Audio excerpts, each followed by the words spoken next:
नमस्कार प्रेक्षकांनो, शुभ विवाह या मालिकेच्या आजच्या भागामध्ये आपण बघूया.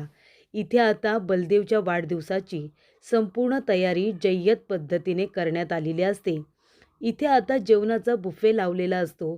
एका बाजूला छान आता डेकोरेशन केलेलं असतं आणि सुंदर अशी सजावट केलेली असते. आणि इथे अथर्व बलून वगैरे लावत असतो. तेवढ्यातच तिथे आता अपूर्वा आलेली असते. अपूर्वा येत्यानी म्हणते, अथर्व, अरे खरंच सॉरी.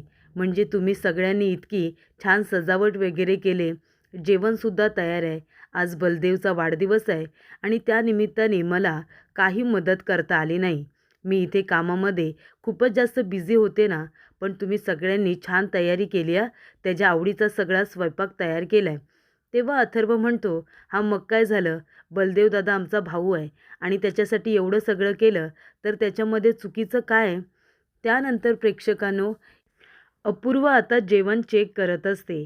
अपूर्वा सगळीकडे फिरते आणि एक एक भांडं उघडून बघत असते. ती म्हणते, हे सगळं काय आहे? बलदेवच्या आवडीचा स्वयंपाक बनणार होता ना आज. मग ही फ्लॉवर मटरची भाजी आणि त्याचबरोबर हे चपात्या वगैरे कुणी केल्यात?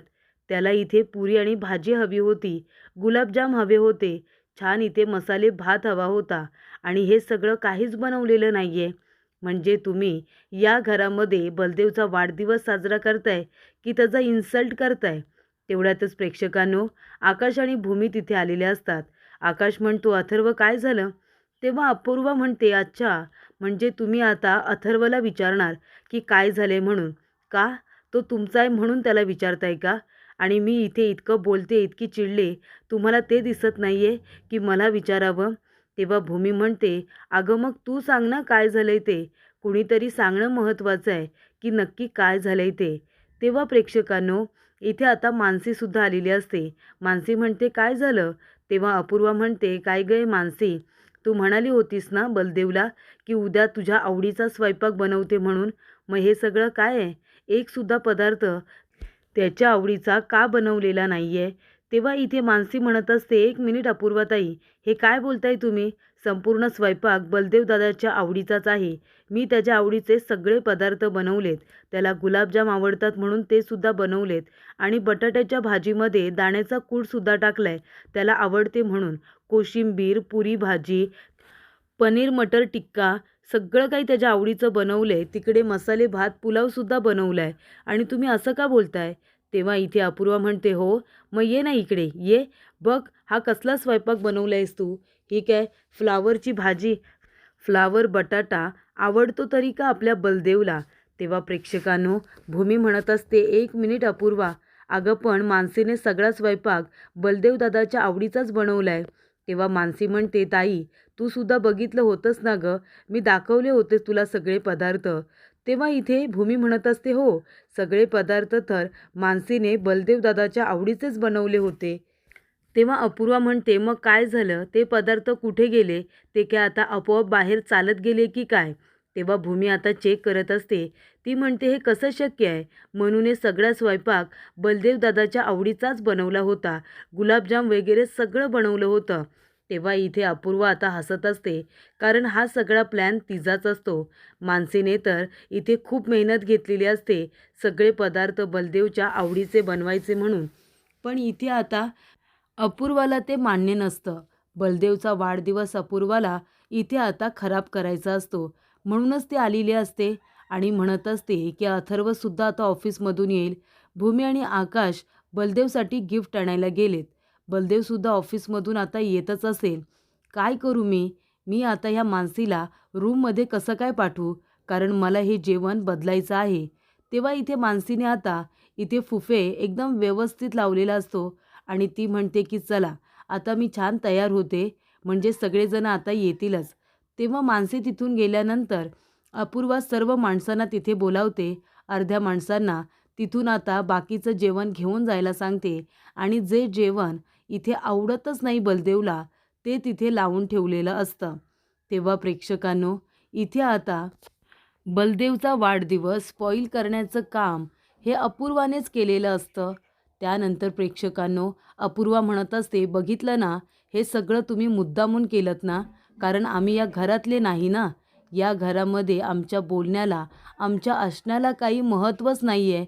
आम्हाला कोण इज्जत देतं ना? आधी इथे इज्जत द्यायची आणि मग इन्सल्ट करायचा. बरोबर ना? हेच तर करता तुम्ही." तेव्हा इथे आकाश म्हणत असतो, "पण हे तू का बोलतेस अपूर्वा? आणि मानसीला हे सगळं करून काय मिळणार आहे सांग ना?"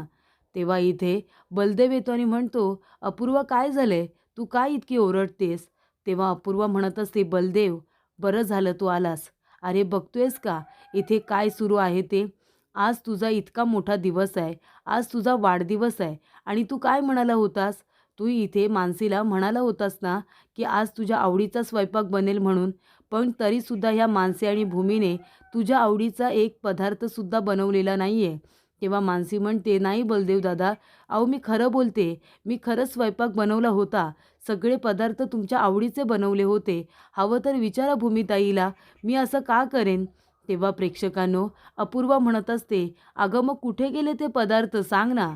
इतके सगळे पदार्थ जर तू बनवले होतेस, तर मग ते कुठे गेले?" तेव्हा इथे ती म्हणत असते, "बलदेव, बघ बरं बघ, तुझ्या आवडीचा एक पदार्थसुद्धा नाही आहे." तेव्हा बलदेव आता सगळे पदार्थ चेक करतो आणि म्हणत असतो, की "मानसी, तू तर म्हणाली होतीस ना, की माझ्या आवडीचे गुलाबजाम बनवशील म्हणून. मला आवडते तशी दाण्याचा कूट घालून बटाट्याची भाजी बनवशील म्हणून आणि त्याचबरोबर मटर पनीर टिक्का, तो कुठे आहे? पुरी कुठे आहे?" तेव्हा प्रेक्षकांनो, इथे मानसी म्हणत असते, "मला नाही माहीत. मी खरंच सांगते, ते पदार्थ कुठे गेले मला खरंच नाही माहिती. हे पदार्थ इथे कुणी आणले ते पण मला माहिती नाही. बुफे वगैरे लावून मी तयार व्हायला गेले होते." तेव्हा इथे भूमी म्हणत असते, की "बलदेव दादा, मनू बरोबर बोलते. तिने सगळे पदार्थ बनवले होते. मी सुद्धा माझ्या डोळ्याने बघितले होते ते." तेव्हा इथे बलदेव म्हणतो, "मग आता कुठे गेले ते?" तेव्हा प्रेक्षकांनो, इथे आता अपूर्वा म्हणत असते, "हे सगळं ना या माणसेने मुद्दामून केले. तिला तुझा वाढदिवस खराब करायचा होता ना, म्हणजे तिचा माझ्यावरती राग आहे. गेली 3-4 दिवस तिने माझ्यावरती राग ठेवलाय आणि तो राग तिला कुठेतरी काढायचा होता. म्हणून तिने मुद्दामून तुझा वाढदिवस खराब केला." तेव्हा अथर्व म्हणत असतो, "एक मिनिट अपूर्वा वहिनी, 1 मिनिट. असं काही नाही आहे, कळलं ना? माझी बायको असं कधीच करणार नाही, हे एक गोष्ट लक्षात ठेव. तिने सगळे पदार्थ बनवले होते, ती म्हणते ना, मग तिने बनवलेच होते." तेव्हा प्रेक्षकांनो, बलदेव म्हणत असतो, "ए अथर्व, 1 मिनिट. तुझी मोठी वहिनी आहे, बोलताना तोंड सांभाळून बोल." तेव्हा अथर्व म्हणतो, "का बोलताना तोंड सांभाळून बोलू? ती माझ्या बायकोवरती खोटे-नाटे आरोप करते. ते तुला दिसत नाही आहे का? तुझ्या बायकोची तू बाजू घेतोसच ना? ती चुकीची असली तरीसुद्धा तिला इथे सपोर्ट करतोस ना तू? मग इथे तर माझी बायको चुकीची नाही आहे, मला माहिती आहे." तेव्हा आकाश म्हणतो, "1 मिनिट. जर सगळे पदार्थ बनवले होते, तर ते अचानकपणे गायब कसे झाले? आणि तुम्ही सगळेजण जरा शांत व्हा." तेव्हा इथे बलदेव म्हणत असतो, "का शांत होऊ? ही मानसी आहे ना, तिच्यामुळे या घरामध्ये वाद व्हायला लागलेत. ती नेहमी वादाला नख मारत असते." तेव्हा अथर्व म्हणतो, "1 मिनिट दादा, 1 मिनिट. अरे तुझ्या बायकोला विचार ना. तिने इथे मला न विचारता माझी DNA टेस्ट केली. एवढा मोठा गुन्हा केला तिने, तरीसुद्धा आम्ही तिला काही बोललो नाही, कळलं ना? मग खरं तर तू तुझ्या बायकोला समजव. तिची चूक असून सुद्धा तू तिला पाठीशी घालतोस. तिच्या प्रेमाची पट्टी आहे ना तुझ्या डोळ्यावरती. आणि महत्त्वाची गोष्ट म्हणजे माझी बायको बिचारी साधी आहे. तिची बाजू तर मी घेणारच. तिला तुझ्या बायकोप्रमाणे छक्के पंजे करता येत नाही, कळलं का?" तेव्हा इथे अथर्व म्हणत असतो, की "माझ्या बायकोला काही बोलायचं नाही हां." तेव्हा बलदेव म्हणतो, "1 मिनिट. माझ्या बायकोला सुद्धा काही बोलायचं नाही. खरं तर हे सगळं या मानसीमुळे होतंय. तिच्यामुळे घरामध्ये वाद होत आहेत." तेव्हा अथर्व म्हणतो, "ए बलदेव, तुझी हिंमत कशी झाली रे माझ्या बायकोला बोलायची?" तेव्हा इथे बलदेव म्हणतो, "काय?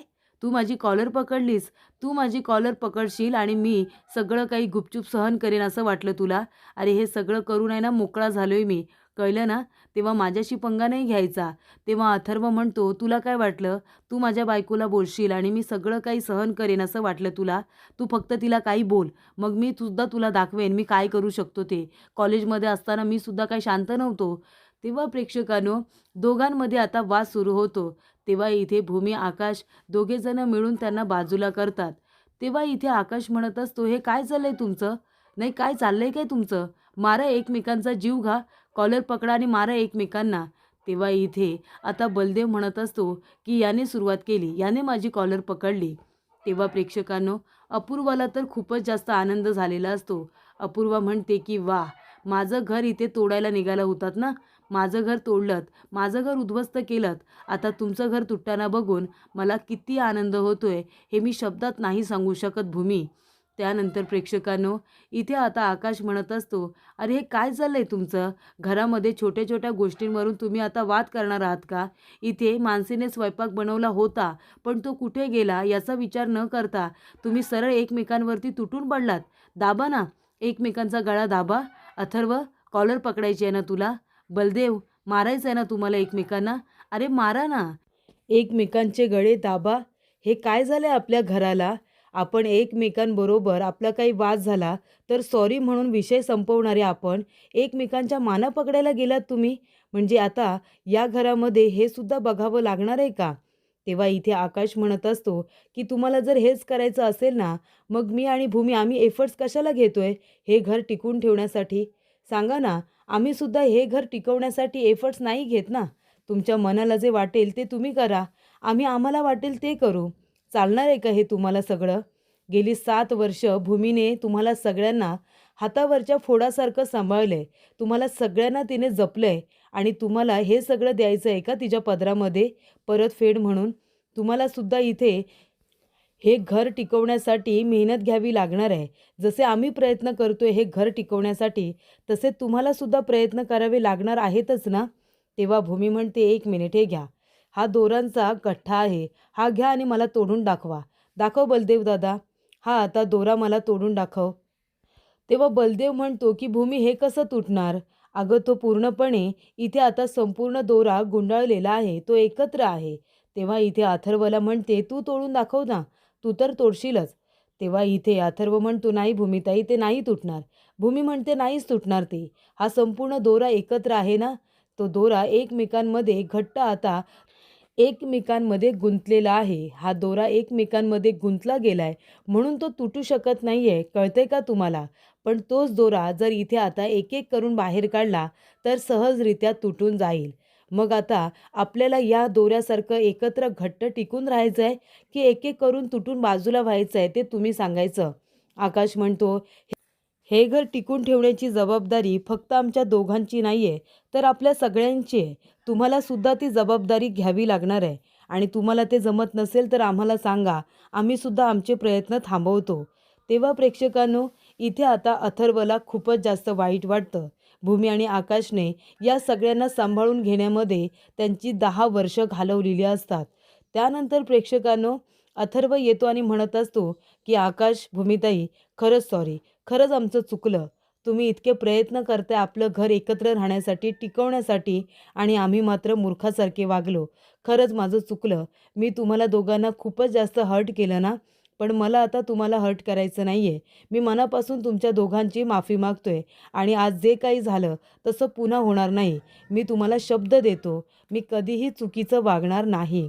तेव्हा प्रेक्षकांनो, इथे आता अथर्वने माफी मागितल्यानंतर बलदेवला सुद्धा लाज वाटते. तो ज्या पद्धतीने वागलेला असतो, बोललेला असतो, तेव्हा तो म्हणतो की आकाश, भूमी, मी सुद्धा तुमची माफी मागतो. मी चुकीचं वागलो. मला सुद्धा असं वागायला नको होतं. आणि इथे बलदेव मानसीला म्हणतो की मानसी सॉरी. मी तुला असे शब्द बोललो जे शब्द कुठल्याच माणसाने एका मुलीला बोलायला नाही पाहिजे. तसे शब्द मी तुला बोललो. त्यासाठी मी हात जोडून तुझी माफी मागतोय. प्लीज मला माफ कर. तेव्हा इथे मानसी म्हणते, बलदेव दादा, तुम्ही नका माफी मागू. मी सुद्धा तुम्हाला उलट उत्तरं केले. मी सुद्धा तुम्हाला बोलले. त्यासाठी खरंच सॉरी. तेव्हा इथे आकाश म्हणतो, आणि तुम्ही दोघेजणं आता एकमेकांना सॉरी म्हणणार आहात की नाही? तेव्हा बलदेव आणि अथर्व ते सुद्धा दोघेजणं एकमेकांना सॉरी म्हणतात. तेव्हा प्रेक्षकांनो, इथे आता भूमीला खूप वाईट वाटलेलं असतं. भूमी म्हणत असते की आकाश, बघतोयस ना, अरे या दोघांची हिंमत. त्यानंतर प्रेक्षकांनो, इथे आता आकाश म्हणत असतो की थँक्यू. आता मी फक्त तुम्हाला एवढंच म्हणू शकतो. कारण का कसं आहे, मी तुमच्याकडून आता दुसरी कुठली अपेक्षा ठेवलेली नाही आहे. फक्त तुम्ही दोघेजणं आता जे काही प्रॉमिस केलं आहे, जे काही बोललात, त्या शब्दांवरती आता फक्त ठाम राहा आणि तुम्ही एकमेकांनी एकमेकांची माफी मागितली त्यासाठी थँक्यू. आता सध्या तरी मी फक्त एवढंच म्हणू शकतो.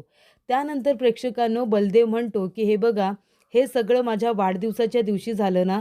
माझ्या वाढदिवसामुळे घरामध्ये इतका मोठा वाद झाला. तेव्हा मी तुम्हाला सगळ्यांना एक विनंती करतोय की प्लीज माझा वाढदिवस आता साजरा करू नका. तेव्हा भूमी म्हणते, बलदेव दादा हे काय बोलतोयस तू? वाढदिवस तर साजरा होणार ना? तेव्हा बलदेव म्हणतो, प्लीज प्लीज माझं एवढं तरी ऐका. मला आता तमाशा झाल्यानंतर माझा वाढदिवस साजरा करायचा नाही आहे. हे सगळं माझ्या वाढदिवसामुळे घडलं आहे. त्यामुळे आता मला वाढदिवस नाही साजरा करायचा. तेव्हा प्रेक्षकांनो, इथे आता बलदेवचं म्हणणं सगळ्यांनी ऐकलेलं असतं.